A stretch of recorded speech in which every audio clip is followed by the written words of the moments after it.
I guess we'll go ahead and get started. Hello, friends out there. My name is Billy Sutton. I'm with Delmarva Feed. I handle the nutrition and formulations work.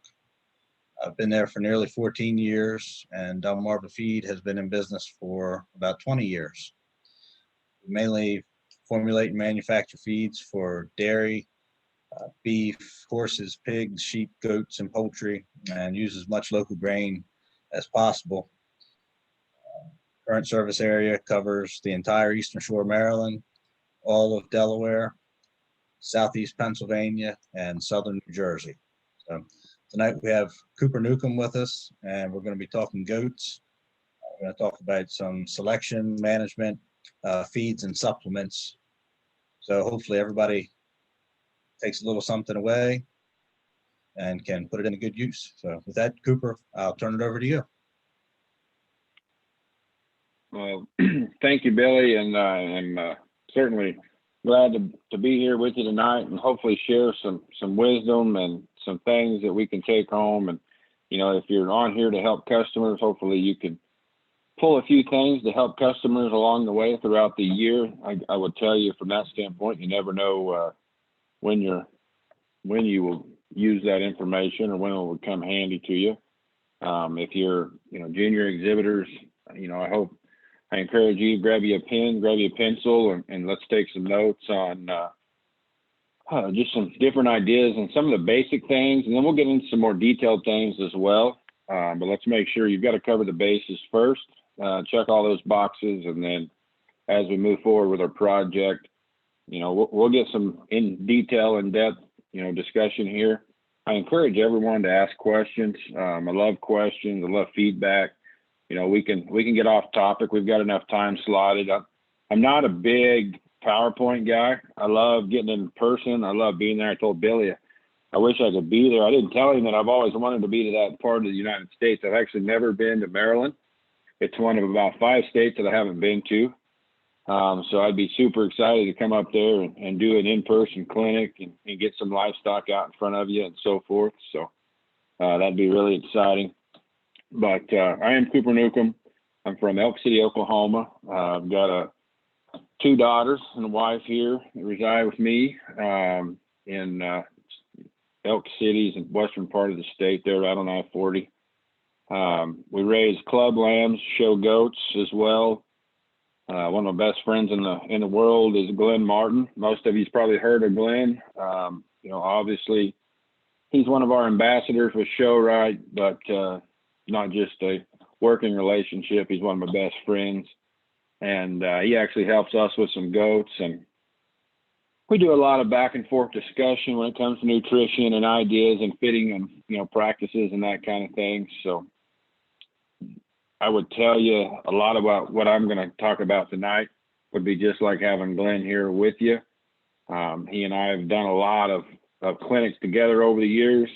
He's a lot of fun to do them with. But, he's obviously been the face of our goat, our goat feeds and our goat supplements, and a lot of the success that we've had over the years has been due to him. And so I want to make sure and give him all the credit whenever it comes to that. We've had the adventure. We've been very successful. We came out with the NutriBase, and that's what you guys are allowed to utilize in your area. And it's made it to where we could get Show-Rite technologies, all the way to Maryland, and without shipping it and feed prices just being absolutely through the roof. So it's given everybody an opportunity to dip in and get some of those technologies. And so this is one of those fortunate situations that we can take advantage of. So I'm happy to be with you tonight. We're going to talk about management. I guess first we're going to talk about selection, management, and then get into some nutrition. I've thrown some showmanship in there to kind of follow up the management side of it, because I feel like that's part of managing your project. But I know whenever they came to me, they said that, make a presentation on selection, management, and then nutrition. So we're going to jump into some selection here and just how the process starts. Like I said, it's going to be pretty basic. And if you're one of them that's fairly advanced and you're sitting there, I would encourage you to keep listening, because we're going to get more advanced. But at the same time, hey, there's some basic steps that you might be missing as well. So just stay in tune and we'll get through this thing tonight. And I hope everybody can pick up on something that, helps you in a positive manner and makes your project more successful, or makes you as a salesperson more successful, just with advice and knowledge. So let's get into this thing, and we'll go from there. So I can't see my screen the way they've got it set up here, but hopefully you guys can. I know I'm looking at a little different screen here. But just daily care, nutrition. We'll start here with some selection. When you get a project, you got to have a plan. You can't just jump into this thing and say, hey, I'm in ag class one day, or I'm in 4-H camp, and I decide that Johnny's going to show, and so I want to show too, and just go have fun and let's do that. That's a great thing to get into and be excited to go do it. But once you've decided you're going to make that commitment, understand the commitment that you're going to make. And I would encourage everyone, know what your plan is, but have a goal. Have a goal in mind. Get your plan. I always tell everybody, you got to have that family meeting. It's a team meeting, because you have your family meeting. You decide you're going to show as a parent, as a guardian, whoever that may be. You decide that you're going to allow a kid to show. So at that point, we've got to find help. If we don't have a clue, what we're doing, he just wants to show a goat. She just wants to show a goat. We got to find somebody that can help us. You've got advisors, you've got extensions, that kind of thing. But let's figure out, what do we want to show? Do we want to show a doe? Do we want to show a wether? Do we want to show a purebred? Do we want to show,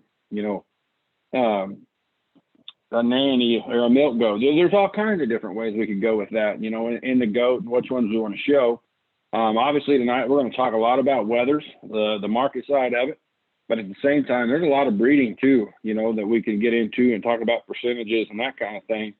And we're going to feed those a little higher fat, and we're going to do a few things different than what we would with the market. But a lot of the basics, they're going to be exactly the same. So I would encourage you to tune into those. If you have questions that we didn't cover, maybe because I'm a little more tuned in right now with Oklahoma Youth Expo coming up right around the corner for us here in Oklahoma.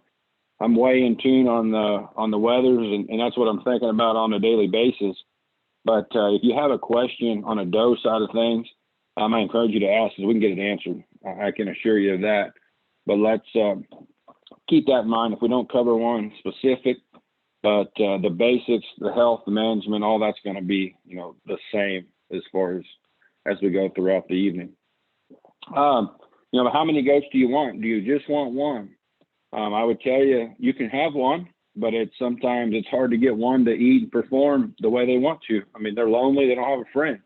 So do we want to get one real good one? Do we want to get one that's a buddy goat?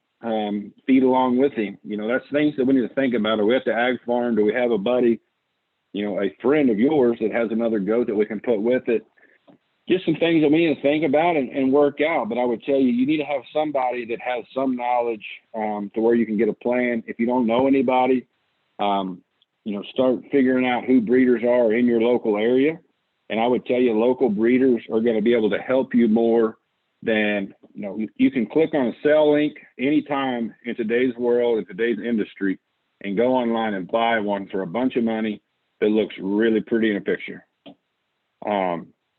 The problem with that is he may be 18 hours from you. We can get him shipped to you, no worries. We'll get him there. You're going to hear that every time you ask that question. Yeah, no problem. We can find a ride for him. But at the end of the day, that's 18 hours to get anybody to come help you too. We can do a lot of stuff over the phone. Obviously, we can have a meeting on Zoom. But, getting that showmanship help, getting that little inside knowledge, getting somebody to check on you, make sure everything's going right. That's what's hard to do whenever you start just buying stuff at random, online. So I would encourage you, talk local, especially if you're beginning. You need all the help you can get. You need people that understand goats, understand livestock.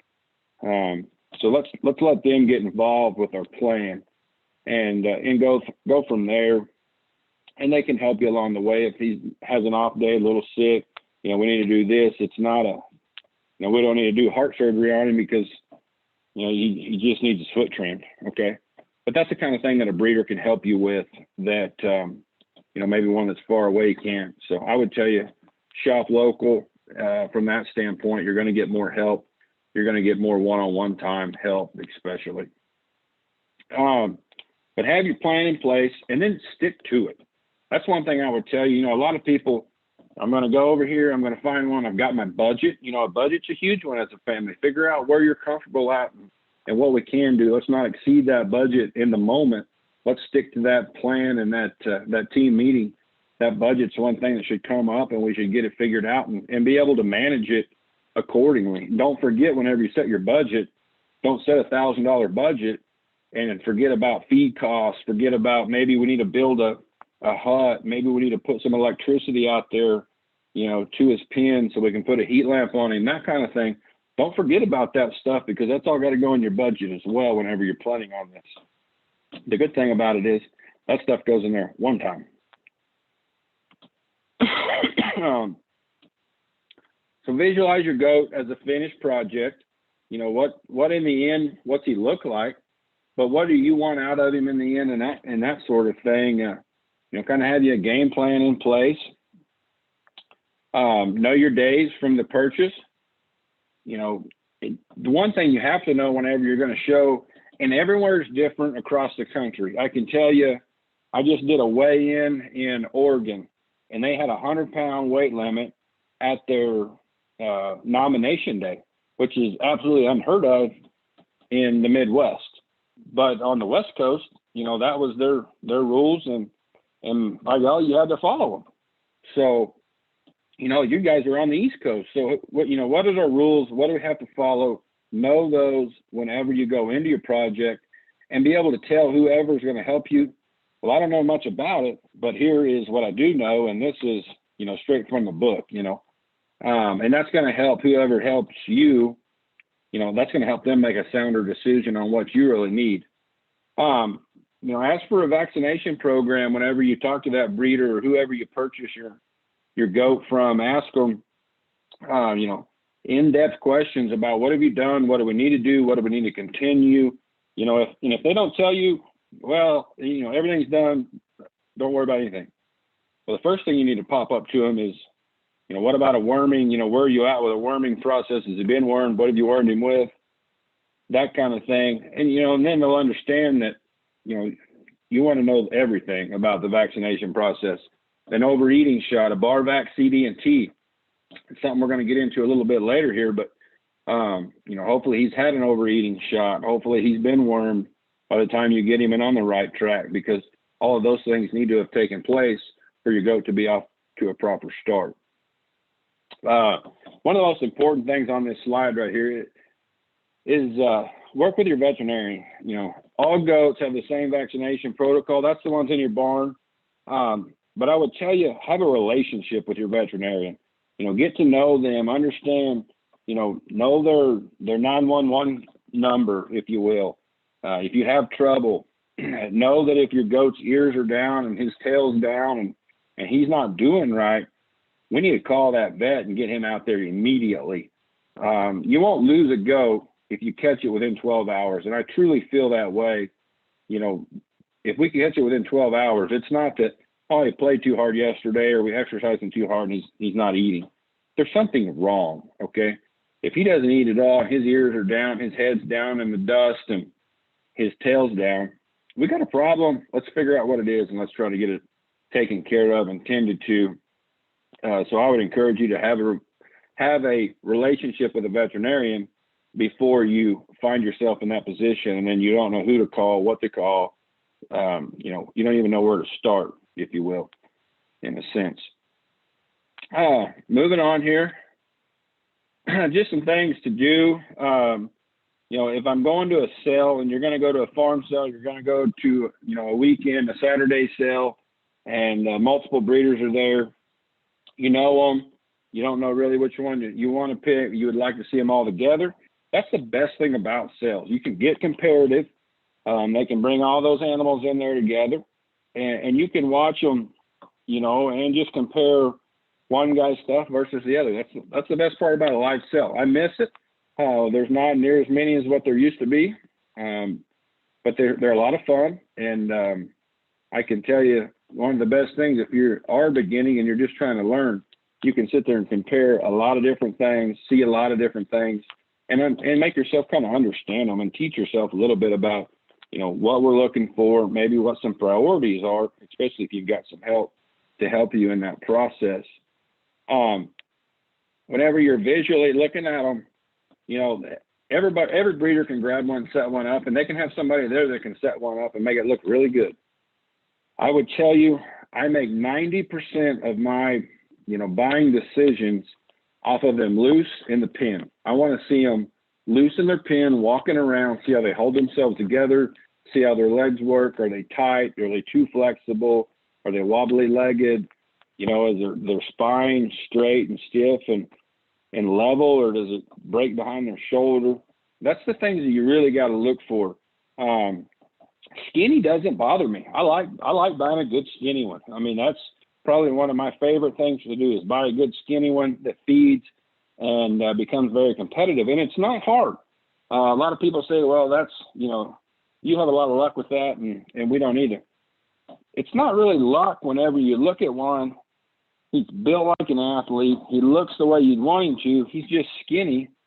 I mean, we're fixing to talk about all kinds of nutrition and supplements that we can put fat on one with, that we can help develop some muscle. But all it is maturity. And whenever you're picking these goats out, you know, and making your selection process, I would encourage you to think about it as, you know, you're trying to figure out the starting five for the state champion basketball team at, you know, the 6th grade. I guess in 6th grade, you're making your starting five for the high school basketball team in, you know, 9 months, 6 months, whatever the case may be. Whenever your, you know, your show is from the time, it's, you know, typically 6 to 9 months. Excuse me. Sometimes we show them a little older. I show them goats, plenty of goats that are a year, a little over a year. But you're 9 months, let's use that as a good sound average. And you're picking out the 6th grader for the high school basketball team on that starting, you know, state champion basketball team. That's what you're trying to do.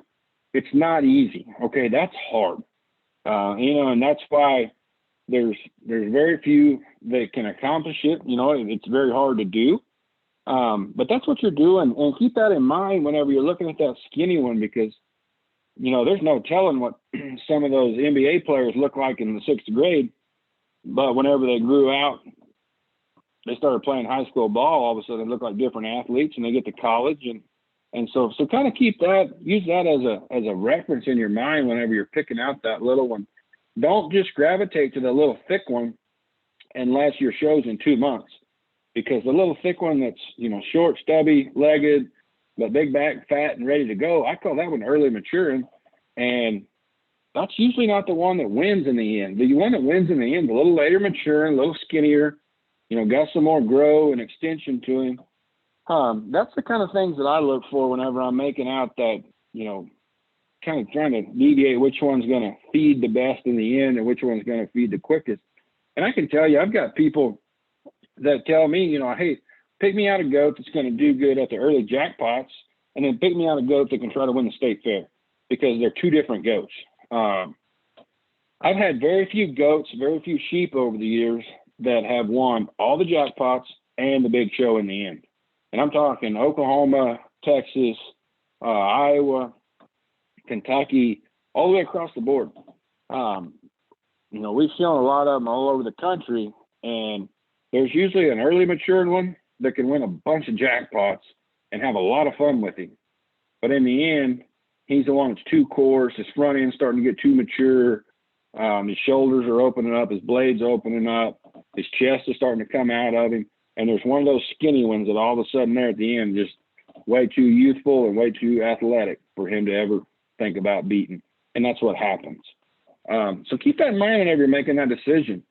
You know, you can go to a jackpot too with that one that can win the state fair, or, you know, the end show, the county, whatever it may be. You could go to a jackpot early and get smoked and have a dang good goat, but he's just not ready. Go home, do your homework, put your head down, work hard, and then in the end, you can end up beating him. But no, if you went out and got smoked because he's way too immature, I probably wouldn't go out next weekend. I'd give him time to mature and develop. You know, at home, if you keep hauling those kinds, they'll never get there because they're always going to be behind, because we're just hauling them all the time. So that's another little piece of advice I would recommend. if we've got that late mature and skinny one, let's just leave him at home, let him get there, let him get mature, get him out once, maybe twice, and then set on him. If we've got that one that's big, early, stout, and mature, let's get him out every weekend we can and go jackpot. And that's also going to help him stay a little more immature, because we keep dragging him all the time. We're keeping him lean. And, we leave that one in the barn just eating all the time, then he's going to get too mature too fast. So a couple ways to think about that, and just the different kinds, I guess. Bringing your goat home. This is real simple. Have a draft-free quarters to Holly, man. I don't care if you got a $50,000 trailer or you got a $50 topper. If it doesn't have any air coming in it, you're probably going to be okay. Hopefully you don't have an ice storm like we just had here a couple weeks ago. But I would tell you, you can keep the air off of them. If it's fairly warm, you're in good shape. It doesn't matter. I don't care, how nice your trailer is or your topper is. Just keep the air off of them, keep the sun off of them, and you're going to be all right whenever you're transporting the goats. If you've got multiples, they're not pigs, okay?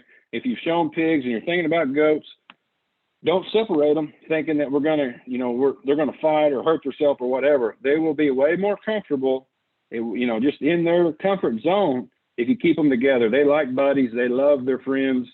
They don't do good separated. So they have a little anxiety whenever we get into that process. So let's try to keep them together if we can. That's the best thing for them, especially when everything's new. You buy them at a sale or something. If you buy two, don't separate them. Keep them together if you can. That's the best thing we can do. If you buy one, I would say make sure that you have a very safe hauler, a cage, built out of wire or wire panels. Probably not the safest because they're going to jump around in there. You want something solid so that they can't stick a leg through and hurt themselves. Don't let them get off to a bad start.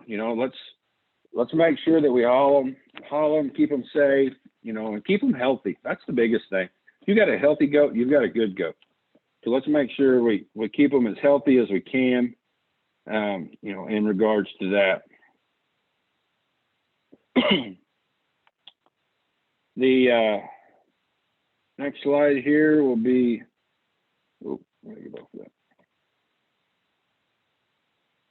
the basics of housing. Same deal, pretty simple. And the last two I would say is very much common sense.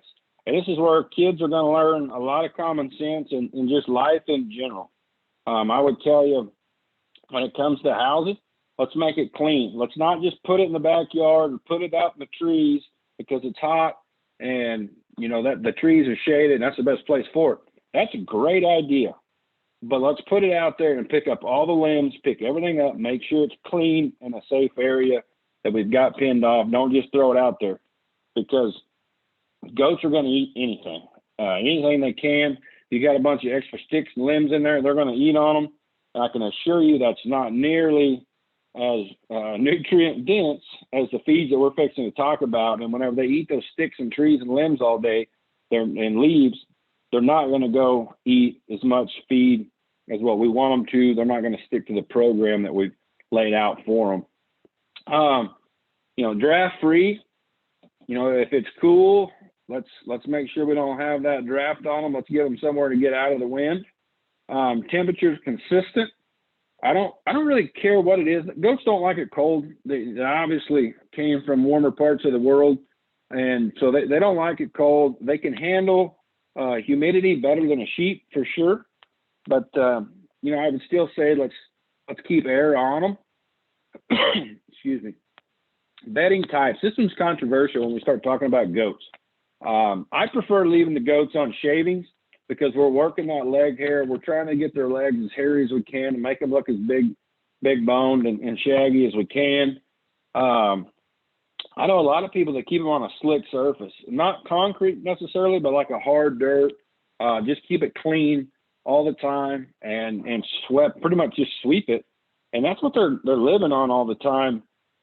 I don't like the sores on their knees, on their hocks. I'd rather keep them on some bedding. Now I do have one right now in the show barn of the neighbor girls here, and that thing will blow up like 2 beach balls on shavings. We could not let him on shavings. We actually put him on some cedar mulch, and that's what he stays on all the time. I mean, we've got him on some bedding, but you can't put him on shavings because he just eats them constantly and looks like he's about to take flight with 2 beach balls just about float away.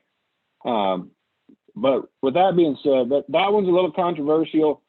You can muzzle them, you know, if they're eating too much. The problem is goats eat so slow. You know, we actually separate ours at the end. We'll keep them together if we've got 2 of them that feed together, but we'll separate them there at the end so that we can just kind of let them eat all day and make sure they're getting everything in them that we want them to.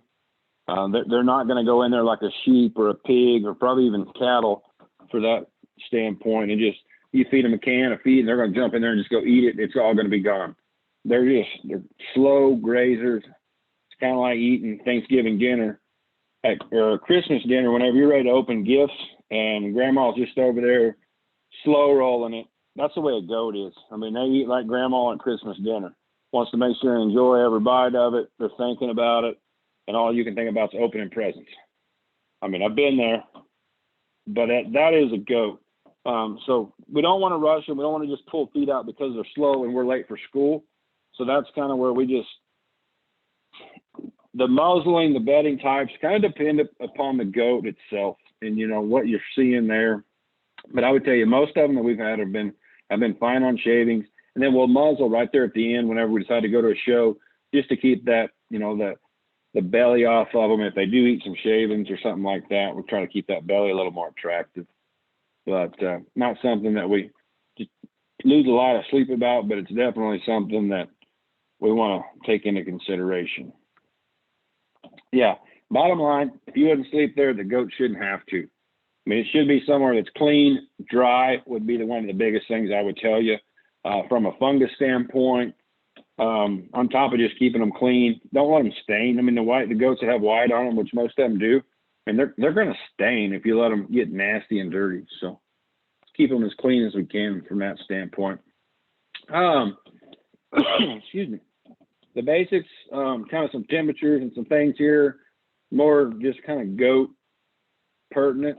Airflow is great. We got to have airflow. We got to keep them dry. Like I said, I know you guys are probably pretty humid there where you're at, especially in comparison to Oklahoma.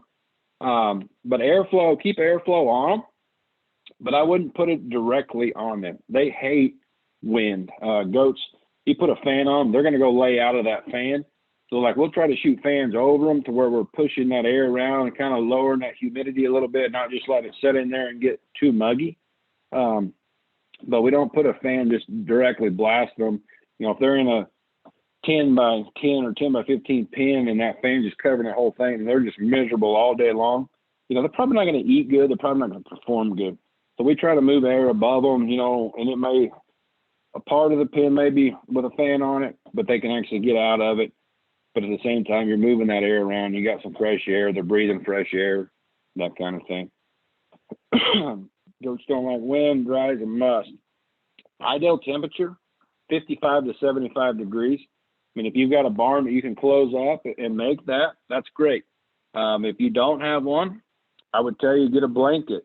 You know, don't clip them if it's going to be colder than that. You know, if it's hotter than that, let's get a fan on them, you know, and try to make that pen to where it feels more like 75 degrees. They're going to become accustomed to it over time. No different than what we do. I mean, I can go out right now on an 80-degree day and feel like it's 100 degrees. And in the summer, I can go out on a 90-degree day and feel like it's beautiful.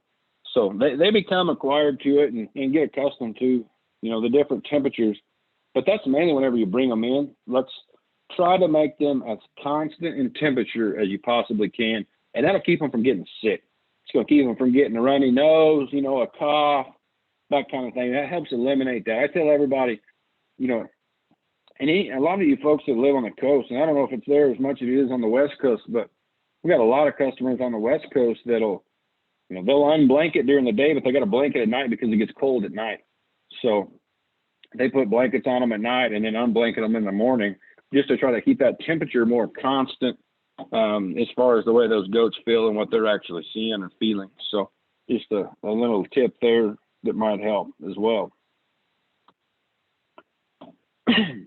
The basics, you know, when the goat comes home, prior to bringing your goat into that barn, any of that stuff, I would tell you have it power wash, disinfectant, especially if you're a multi-year showman. You know, if you've been doing it for a year or two, if you've had a project in there before, or maybe your siblings had sheep in there before and you're showing goats in there now, whatever the case may be, if there's been an animal in there, I would tell you to power wash, disinfect that building, you know, and pins and panels and everything. Just from a fungus standpoint, you know, disease and that kind of thing, yeah, but temperatures usually help us, you know, naturally take care of that. But the biggest thing would be like your funguses that are going to live around on that stuff. You know, you could say, well, they've never had it. Well, they may have had a lamb or a pig or whatever.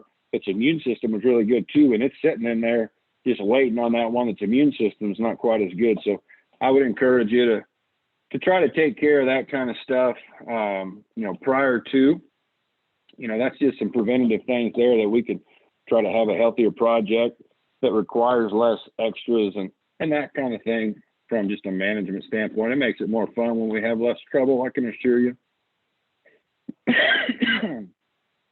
When you bring a project home, check your goats twice a day. Hopefully you're feeding them morning and night and then checking on them a couple times in between just to make sure that they haven't tried to jump out, got hung up, nothing crazy. You know, get in that pen, make them comfortable. I would tell you, you know, don't just pour your feed over the fence. Go in the pen, put your feed in the feeder, you know, let them know, you know, that you're going to walk in there, you're going to walk around them. Don't just pour the feed over the fence and then, you know, hightail it out of there. And that's just going to allow them to, you know, they realize you're the one feeding them, you're the one watering them. That stuff's going to get better. They're going to start trusting you more. Just get those goats to trust you is a big one. Don't start breaking them immediately. And what I mean by that is don't unload them from the cell, don't unload them from the breeder's house and go tie them up, that kind of thing. Let them get used to their pen, let them get used to their new facility. You know, if they're by themselves especially, let them get accustomed to being by themselves and then kind of trust you before you jump in there and go tie them up and start leading them around in the yard and trying to break them and dragging them around. They're falling, jumping around, scared to death. They're not going to eat good. You know, as soon as you do that kind of thing, they're just going to quit eating immediately. So let's let them get accustomed to the situation and all before we just jump right out there and start trying to break them and just making them uncomfortable. We don't want to do that. So whenever let's jump into our questions real quick before we go any further. I can assure you that I got to get a little bit comfortable with Zoom here. I'm not the most computer oriented, so I do apologize for that. But let's try to figure out some questions here. Some people use cedar or pine. Either one of those are fine for them. You know, pine or cedar. You know, those are both fine. Pine are what our shavings are actually made of out here. And the cedar mulch is what we used on that one of ours. So we actually utilize both of those. I would say either one's fine. I typically try to get the ones that are the least dusty whenever we start talking about shavings. That's just going to help them stay healthier, keep them from having sinus infections and that kind of thing. And you keep your barn cleaner and so forth as well. What do we do for the ones that won't walk? You know, everybody's got a different show style right now. We're going to get into some showmanship here in just a minute, but I can touch on that because I don't know that I really put a lot of different walking categories in there or ideas. But guys are showing on halters, guys are showing on chains, guys are showing without anything, you know, more like a sheep, just hand walking them. We'll get those like that, and we'll put one of those rings around their nose.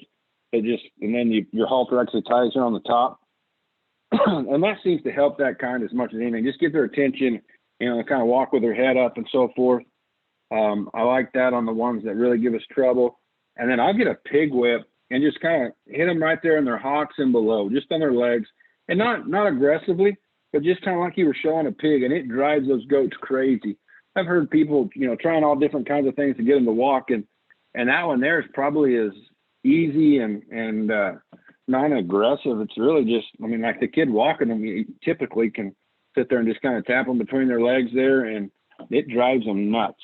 So that's one thing that we like to do, is just kind of tap them right there on their hocks, down on their back legs whenever they're not walking, and we'll get them to walk. But great questions. Keep them coming. I encourage it. If there's any more, I don't think I've missed any more, but hopefully not.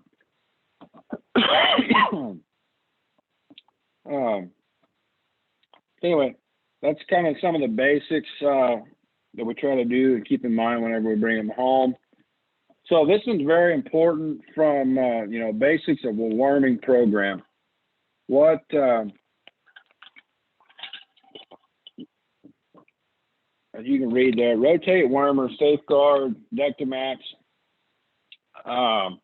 Your safeguard is going to be like a white wormer, a white paste. It's liquid or a paste. Your Dectomax. A lot of people use the injectable Dectomax right now, or like an Ivamax, be very similar to a Dectomax. There's Panicures out there that's going to be a white one. There's Valbazen out there that's going to be a white one. There is Sidectin. That would be a clear one. And the reason I'm going over that with you, I recommend doing a white, and then the next 30 days later, do a clear, and rotating white and clear, because those typically are going to catch different worms. And I'm never afraid to use Dectomax alongside of any of them. Like, I've given Safeguard and Dectomax at the same time. And the reason I do that is because Dectomax is the number one when it comes to lice and mites and that kind of thing. So we like to give that if we think that we've got some lice and mites and they're really rubbing around, or their hair doesn't look right. I mean, that's something that we'll do to try to get them, to shed those lice, because that's going to help. That's going to kill those lice internally. And anything else that you spray on them, we're going to get in a little different scenario there. But obviously, consult your veterinarian for any, strategic deworming program. And I highly encourage that. And that goes back to that relationship. And they're going to tell you, what to give and when to give it and so forth. And I've had guys that do it at 21 days and guys that do it at 30 days.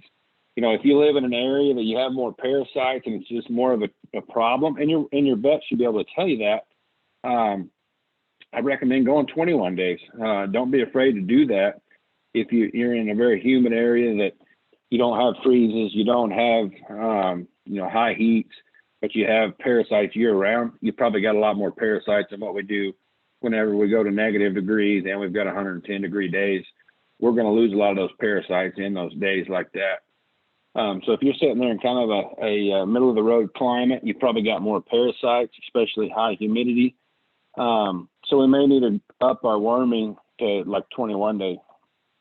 But your vet, your breeder, they're going to be able to tell you that kind of stuff. On the delicing process, I was covering that just a bit with a Dectomax, but like we'll give Dectomax a lot of times, especially during the summer, whenever our parasites are worse, or if we get in shavings that we think our shavings maybe have some mites in them, I'll give Dectomax once a month as well. And that's just more for a delicing. That's going to kill your internal lice. Your external, I've got guys that use, you guys are going to want to write this down. I could have wrote a whole different, slide, I guess, for delicing, but I would tell you, you guys just get you a pen and pencil here. Prolate, you can put like 2 ounces of that into a spray bottle, like 24 ounces of water, and, fill that up and then spray that on there and then blow it in. That's going to kill external lice and mites. Let it set for about 15 minutes, and then blow it in real good. Another one you can get is just that Adam's flea and tick that you can get at any farm store for your pets, and spray that on them real well, and let it set for 20, 30 minutes and then blow that in. That one doesn't stink near as bad whenever we use the Prolate. Typically do it outside or hope the barn doesn't have to be shut up. You don't want to do it on a rainy day when the barn's shut up for sure. But you have to do some delicing on these goats. that hair catches any kind of external parasite that it can. Lice and mites are the most common, but we want to get those off of them because they're not going to be healthy. They're not going to convert feed. They're not going to convert their proteins and fats the way that we want them to, or the way that we're expecting them to when we're feeding them. And a lot of people don't understand that until they're like, I don't know, I've been feeding this and this and all the fat y'all been saying, and it's not working. And I can look at him and say, well, he's covered in mites and lice, and that's not healthy. So we got to think about that kind of stuff to make any kind of feed program, successful. Some basic daily hair care regimens. I really wish we could do an in-person clinic so we could be out there doing things like this.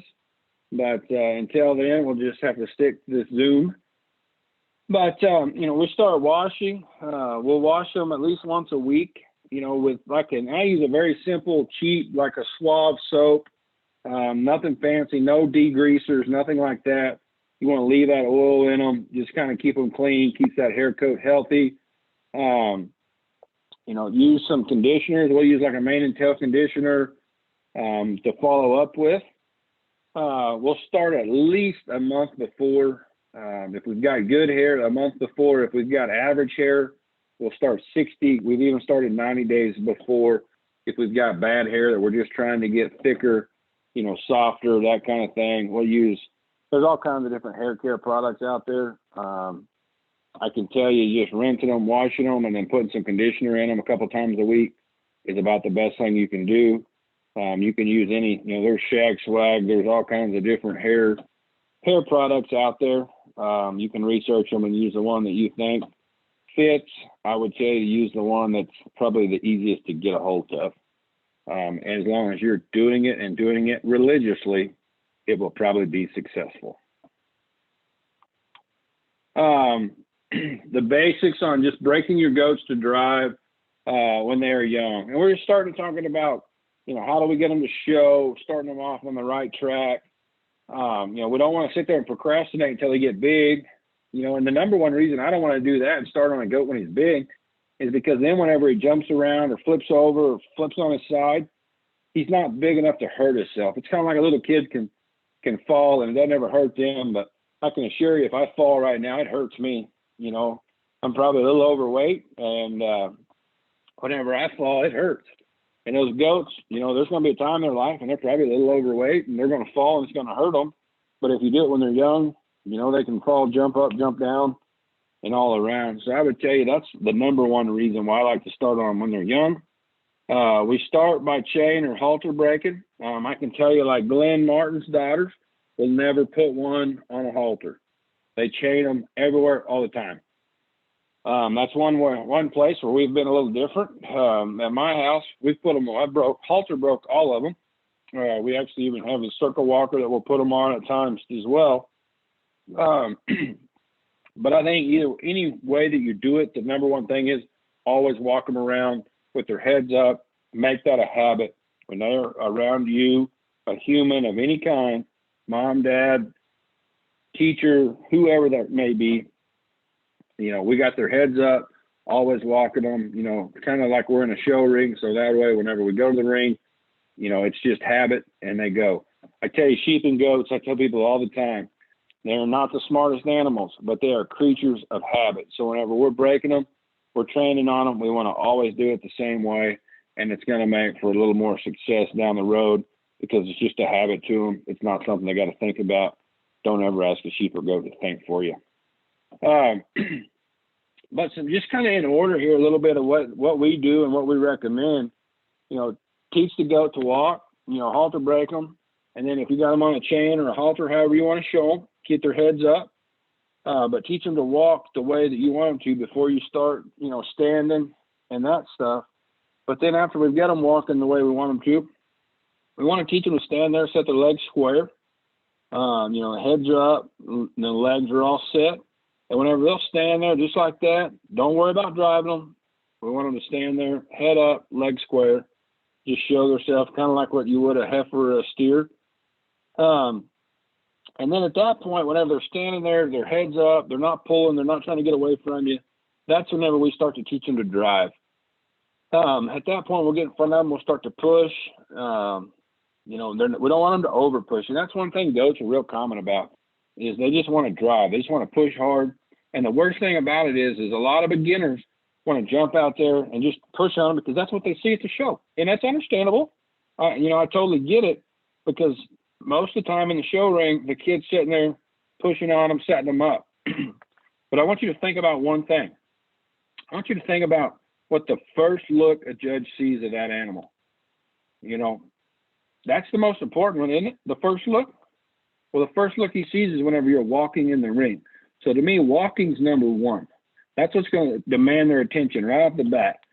And then you go over there and you get them set up. Well, if you're in the very end of the class and you're down to the top 2 or 3 and the judge walks them, and you know, the walking becomes important again, but then you pull up there to set him up and he sucks down on you, pulling away from you, he's spinning, his tail's down because he's kind of acting goofy.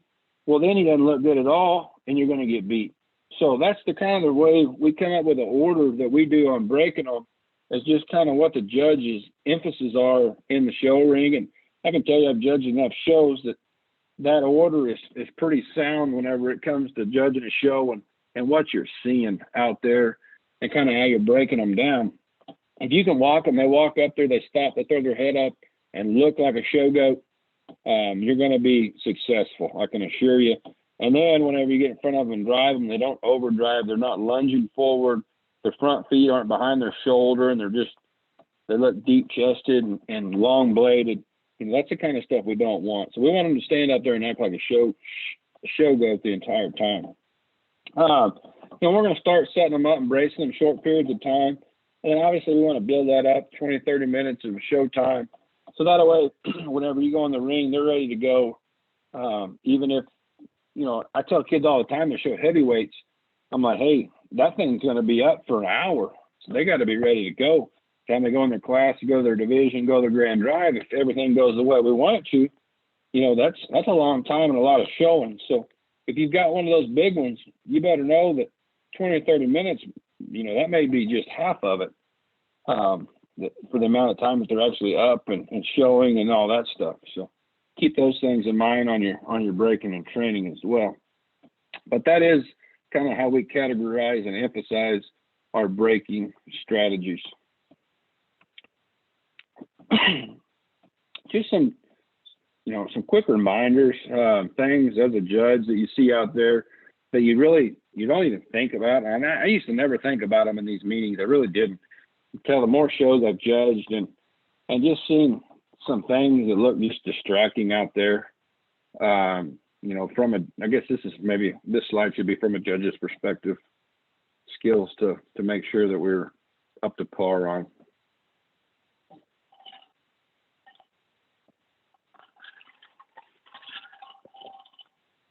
But anyway, everybody can read that, and that's just a few, tidbit helpful tips there, just on appropriate dress, and be courteous, win, lose, or draw.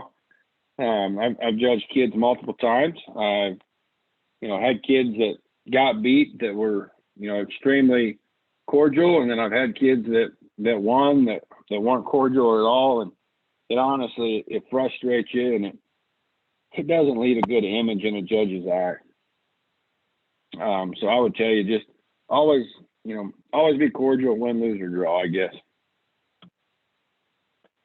So before we get into any kind of nutrition stuff, I hope anybody has any management. I put showmanship in there because I felt like that was part of the management. We talked about some selection there. I know we had one question on, can we mix breeds? I would tell you any of these things right now, as far as from a market side, they've all got a little mix in them. It's not like the goat from a market standpoint isn't necessarily the sheep have breeds, and the hogs have breeds. A lot of the market goats are just by weight, but I would tell you they've all derivative of different, there were some old milk goats back in the day. There's some boar goat in them. You know, obviously now we're way heavy boar goat, we're way heavier muscle, but we got some of that look and extension back from the old milk goat back in the day. So don't think that the market goats in today's world are just straight boar goats, because they've got a little bit of everything in them to get them to where we've got them today. Thanks to a lot of the old breeders that brought them over here from different countries and started this whole process for us. But before we get into nutrition, I will tell you, it doesn't matter what color the bag is you're pulling your feed out of, what it smells like, if it's textured, if it's pellet, it doesn't matter. If you do not have clean, fresh water, that is the key to making the whole thing turn. No different starting your car. You've got to have the key on, and the key in this instance is clean, fresh water. You know, muscle's made up there 75-80% water. It takes 2 to 4 quarts of water per pound of feed. So keep that in mind. If your bucket's not big enough, get a bigger bucket. If it's empty every time, you don't have to dump it because it's empty. Hey, we're not giving them enough water. I encourage you to dump your water bucket twice a day. If you wouldn't drink out of that water bucket, the goat shouldn't have to. And that is as true as it gets, because I can assure you they don't want to drink murky water either. I've got goats that won't drink out of our automatic water. We've got some automatic cup waters, and I've had goats that won't drink out of them. They're finicky animals. Put a bucket in there. If they're not drinking or you bring them home, I'd put a bucket in there no matter what. Just set it by your automatic water if you had one. That way they kind of know where it's at, and then later on you can pull it, but keep an eye on them to make sure they're drinking. That's something that's very important. Goats' sense of smell is insane. And if we don't have, if we've got some different water, or maybe you've got city water and that goat came off of a farm where it didn't have any of that, that's something that you got to think about, and really keep in mind as far as, we got to make sure the thing starts drinking eventually. He can be stubborn for a day, but after that, he's going to eventually get sick on us if he doesn't start drinking. So something you really want to keep an eye on. That's part of that checking process whenever you come home with your project, to make sure that they're drinking. It's crucial in any kind of success that you want to have. The basics of feed, and that's just gut health. That's keeping these things healthy. Everybody asks me, well, do you weigh them all the time? What do they weigh? And I think weighing them's great, and that's keeping track of, your gain and what they're doing. And that gives you kind of a hard, hard appraisal of really what you've got and what you're getting out of them. But these things' maturity patterns are so different in today's world that we've got to kind of keep that in check just a little bit and feed to the body condition and the maturity of your goat. I guess feeding the maturity pattern may be a better way to word that.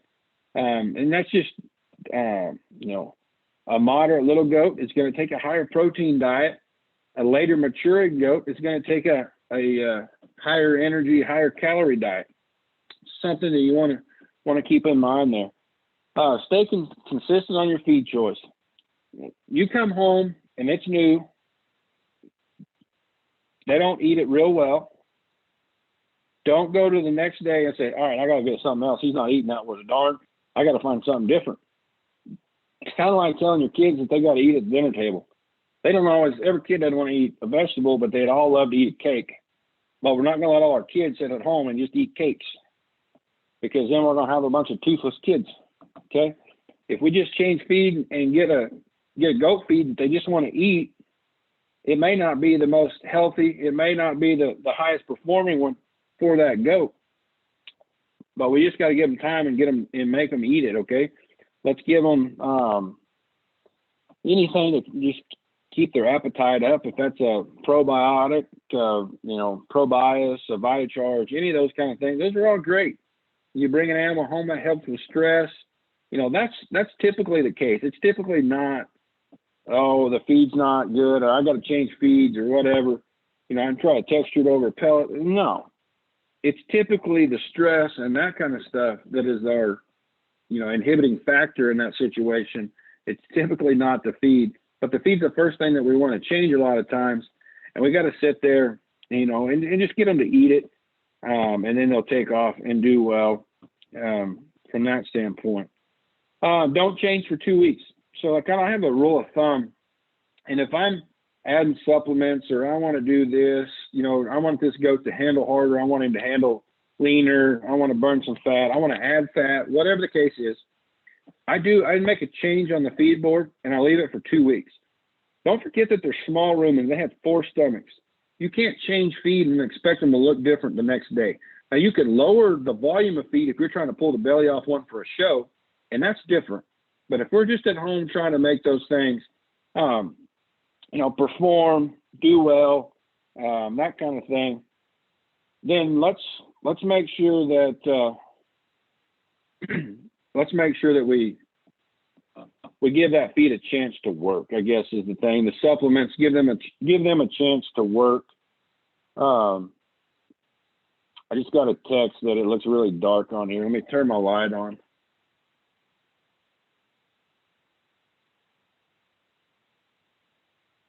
Now it's really bright. There we go. Sorry about that. You said it looked really ghostly in here. I apologize. Earlier the lights were too bright, so we shut the light off. You know, one question we've got here: how much should we feed a full-grown goat get? You know, and that depends on if we've got a full-grown lean goat, if we've got a full-grown, you know, big rib, you know, chubby goat. But I would tell you about 3/4 pound is about all a mature goat will eat.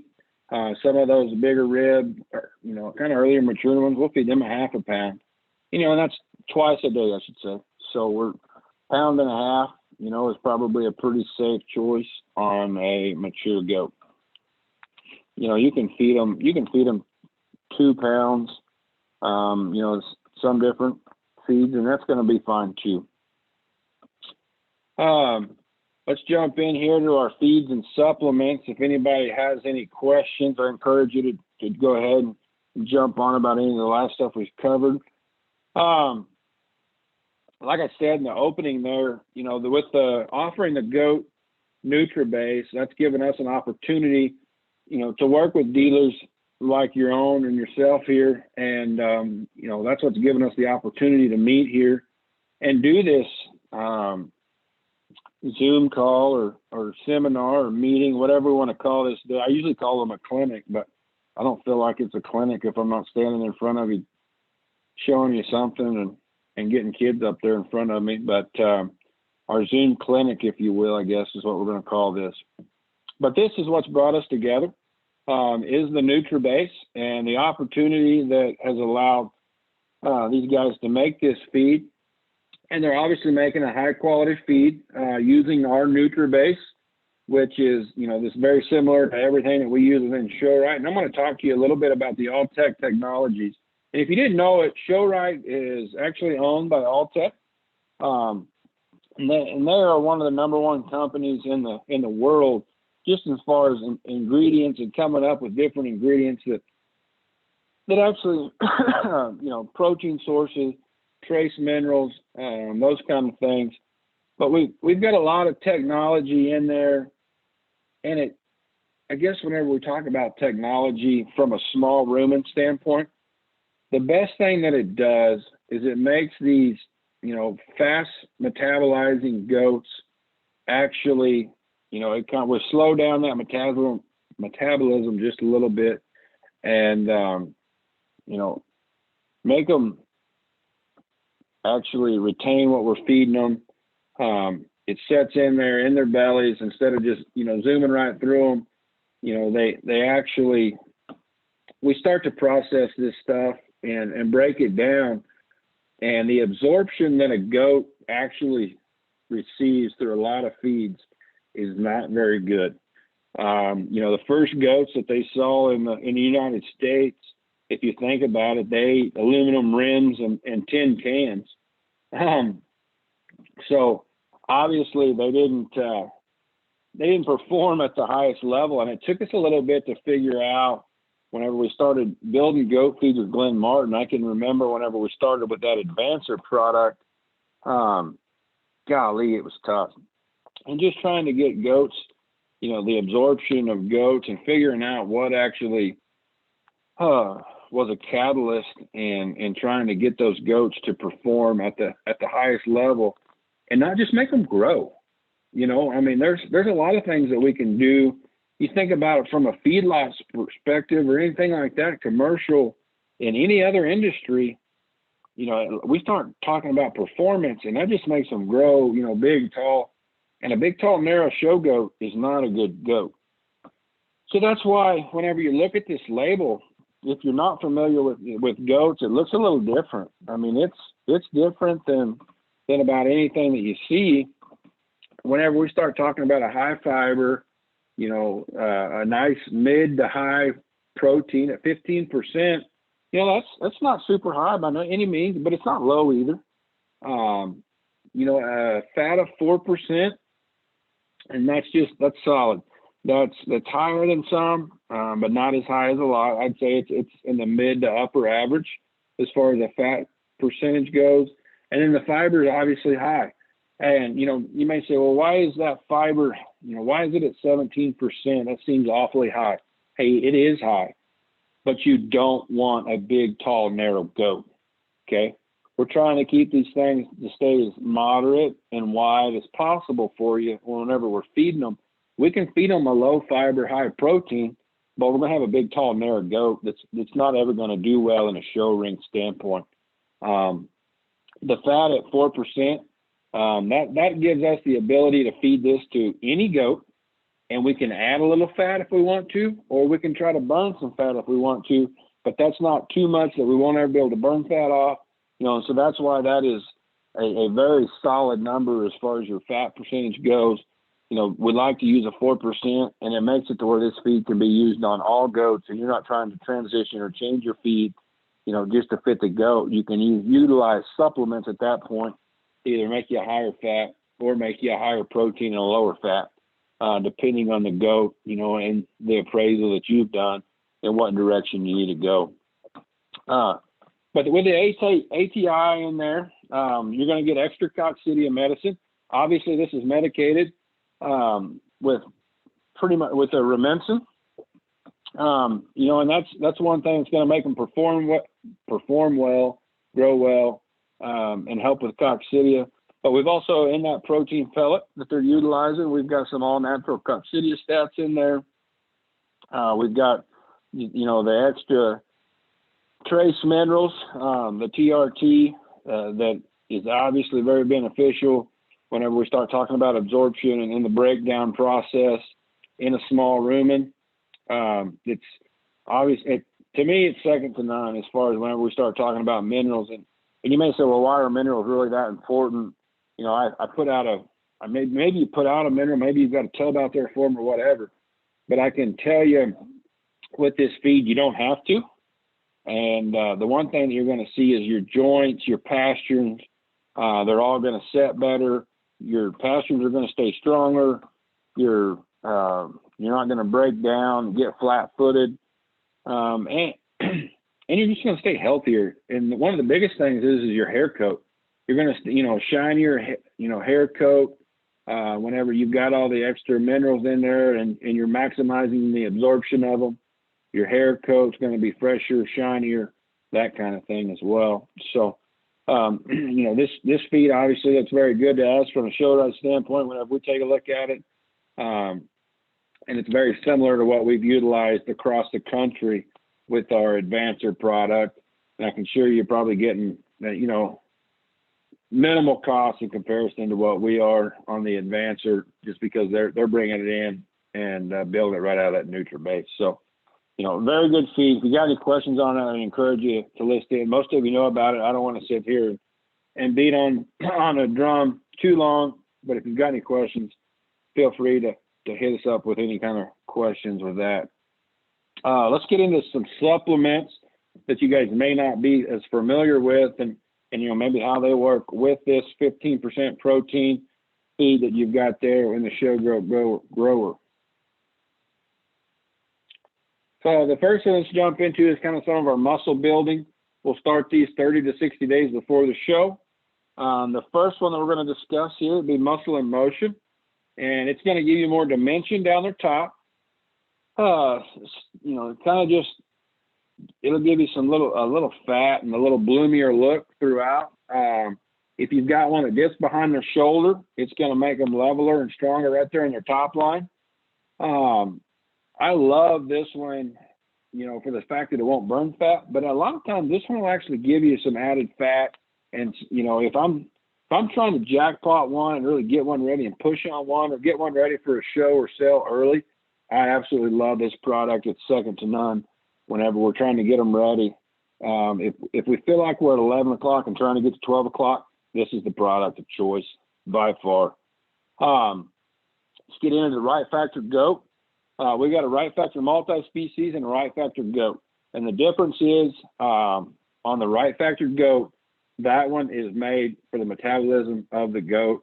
It actually is in there. It slows down that metabolism. A lot of the technologies that we're using, you know, in our NutriBase and in this Right Factor Goat is to actually slow down that metabolism so that those goats will utilize and prioritize their nutrients just a little differently, you know, than what them genetically are prone to do.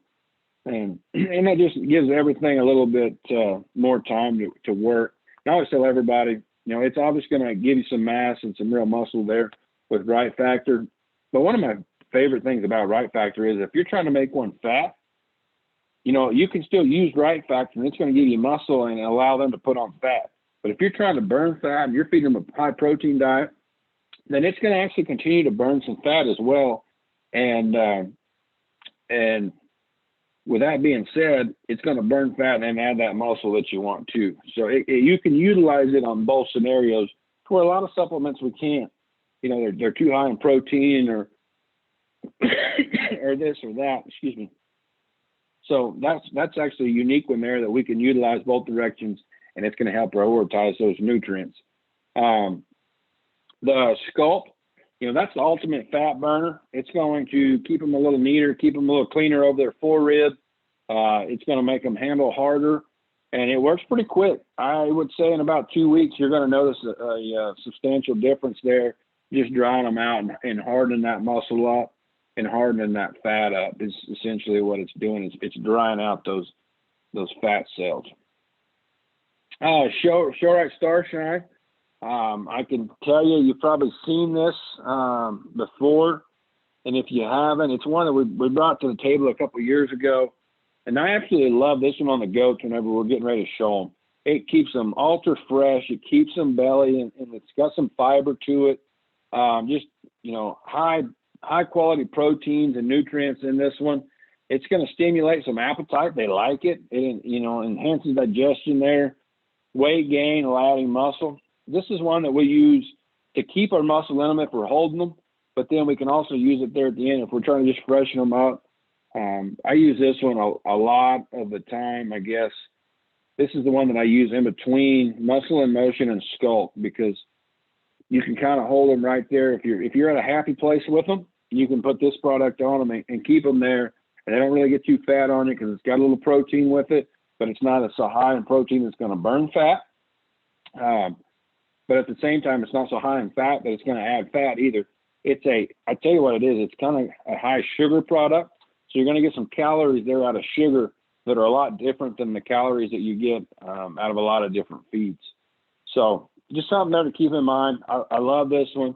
Comparative product on the market would be Calf Manna. This one doesn't contain copper in it. So we utilize this one on sheep as well. But a product that we found a lot of success. It'll give a lot of bloom and just extra shape and fresh shape to those goats. That's the main reason I would like it. I know yesterday in our barn, we switched everything back to Starshine just to give them a little fresh and pop before we go to the show. Fat and energy, stamina, obviously, it'd be a fortified wheat germ oil. It's pretty much like a wheat germ oil, rice bran oil, fortified mixture is what it is. It's all natural before they cook that and all that. So you're actually getting, you know, the goods out of it, I guess, before they get hot and they get cooked. It makes your hair and skin absolutely beautiful. It's going to give you some fat there over your forerib. and really give you a fresh shape there out of the back side of their shoulder as well. But, you know, that's our kind of our liquid fat product. And we actually, I get a question all the time is, do you use that with Dine? Do you like Dine, or where do you put Stamina and Dine at? Actually, I'll use both of those products at the same time in different instances. Whenever I've got one that's behind and I'm trying to get in there and get him fat, you know, I might give him an ounce of Dine and an ounce of Stamina per feeding. And the reason you can do that is because Dine's like icing on a cake. I mean, that's all sugars, all that is. Real high in calorie, but it's not like an oil-based product. So like Stamina obviously would be an oil-based product. So you're getting two different kinds of fats there, and you know, and they're both liquid fats. You know, we do that in instances whenever we have a real picky eater. They won't eat enough calories or energy, and we're just having to drench them with it. You know, that makes you know, that's a sound option there. Fat and fluffy, you can use that sheep, goats, and swine, but it's our powder source of fat, and maybe makes it a little harder fat than like what a Dime would. For your market animals that they're getting handled on. I know the doe folks that are, you know, feeding does and that kind of thing, when they're not as hard on the handle, they absolutely love fat and fluffy. For the market animals, I prefer Stamina, but I know the doe guys that are showing off of papers, and the reason that is, I guess I should explain myself a little bit. It makes a harder fat, but it starts internally and goes externally, where a liquid fat will go externally to internally, almost in a sense. So you'll get their top line smoother. You'll get some, you know, added fat laid there in their back shape and in their top line, to where with that fat and fluffy, by the time it gets to their top, you've already, you know, built up your heart and kidney fat. And so then whenever you go to scales, you actually weigh more. And so then it could skew you as far as a class or two whenever you go to the scale. So just something to keep in mind there. A rib shape and body shape, you know, volume. Stretch is the one that we prefer. And, you know, it expands up to 3 times its size. You ever put it in a cup? You kids, maybe try this at home. It's fun. Your parents might not like it, but you put a cup of stretch and fill it up with water, it's going to go about 3 times the size. And that's essentially what it does to that belly and that rumen. And it'll stretch that thing to where it'll actually hold more feed. It'll help appetite some. You know, early we'll use it just to spring their old bellies and get them to eat more, consume more. You know, showtime, we're using about a half a pound of that a day just to keep their old rib shape popped out there. Now, if you've got one, like I was telling you earlier, I got a goat down here that looks like a beach ball all the time. He's never had stretch in his life, never will. Now, I've got some that are a little flatter made and just a little, you know, flatter throughout their whole body. We'll put them on a half a pound here this last week and help give us some extra rib and some dimension of rib and center body. And it helps us real well. Another product we utilize a lot whenever we're holding on them, just to keep some rib and belly and flank in them. Some appetite enhancers. Accent, you know, that's a great one for, you know, gut health. It builds immunity, improves feed intake, maximizes nutrient absorption. You know, that's Accent's actually built into that NutriBase, but that is a product. It smells just cherry as all get out. And that is a product there whenever you've got one that won't eat and just absolutely turns the nose up at everything. That's something there that you can sprinkle in. And a lot of times those really picky ones, they'll actually take to it pretty well. We can use it to usually trick them into eating if they're real picky. But it is a product that is kind of built in already as far as from the nutrient absorption. But it will help you on those ones that seem to have a little bit of a trouble. It's an added value product there. Stamina, again, it has a taste to it that a lot of goats really, really like. We'll put that on top of their feed, and it seems to be extremely palatable. We've already covered what it does, but it seems to be a nice trick every now and then to get them to eat better. Show day supplements. Swell, a lot of you probably heard about it. You can use it. I recommend starting about 72 hours before we show. And I actually use this product about half of what it says.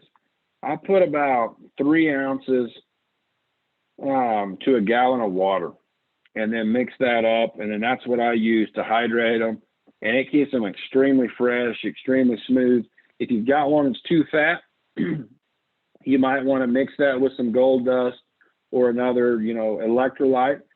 Swell is not an electrolyte. It's a product that we've put together to keep these things fresh. If you go into the show handling hard, you're just trying to keep them hydrated, keep them fresh, Swell's all we use. We try to go in there and handling right and use Swell to keep them fresh while they're at the show. But if we come into an instance where we've got one that's a little softer, then we'll maybe mix Swell with a gold dust or another electrolyte of choice. And you can do that and feel totally confident about it. Exhale, all kinds of different ways to utilize this product. You can use it at home. If you've got one that's, maybe got a little funny breathing issue, you can use it whenever you work with them. If you're trying to kind of get them to just pick their head up and be a little more, I guess, alert would be maybe the word. But what it's going to do for you from an exercise standpoint, we like to use it before we exercise, and it just maximizes that oxygen, intake as you go there, as far as if you're treadmilling or if you're tracking or any of that kind of stuff. It allows for, them to perform longer. But then, like at home, if we see one that's sick, and especially like a baby or a young one, if we go to the vet or the vet tells us what to medicate them with and we medicate them, I'll give them XL at that point too, just to allow some more oxygen into those lungs. And it seems to work really, really good, for that. Another way that we'll utilize that, we talked about earlier, maybe that heavyweight goat that you go back in for a division, you got to turn around and go back in for a grand drive, and that thing just starts quitting you and giving out. We'll give it to them, in between drives there. And it's just about 2 mils is all you give them in the mouth. It comes in a tube. It's a gel form.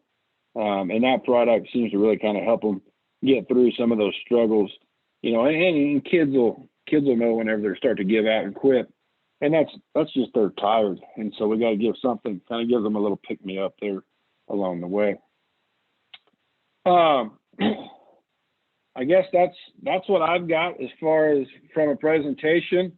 Has anybody got any questions that we haven't covered? Anything that anybody would like to share? Or, I guess if you're afraid to ask questions, my number's on the website, on the Show-Rite website. I would encourage any of you to reach out to me, email me, shoot me a text. It's my cell phone that's on there. So I appreciate you guys having us out to be a part of this and get on here. I wish it wasn't over a computer, but I can tell you I am very fortunate that we got the opportunity to, spread some knowledge, and hopefully you guys find some success out of what we've been able to do. Does anybody have any further comments?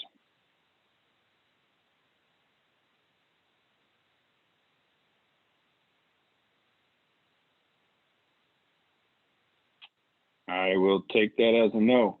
Well, I appreciate everybody getting on here and tuning in, and hopefully it was a success for you, and I wish you the very best of luck in the future. Yeah, Cooper, thank you very much. Thank you all. Looks like we have a couple questions here. Oh, they just said thank you. A reminder to everyone that next Thursday evening we'll be talking show cattle with Dennis Wilbur with Show-Rite. So if you or any of your fellow 4-H'ers out there have some cattle, you'll want to tune in to hear what the hottest trends and tips are there. Cooper, thank you very much for your time. You've shared a wealth of knowledge with all of us, and can't wait to see what this show season brings. Hopefully there's plenty of opportunities for everyone to get out and maybe get back, or at least close to back to normal as possible here. Absolutely. Yeah. So if there are no other questions, we'll let everyone go. Thank you very much for tuning in. Cooper, thank you. Zach behind the scenes, thank you very much as well. Have a good evening.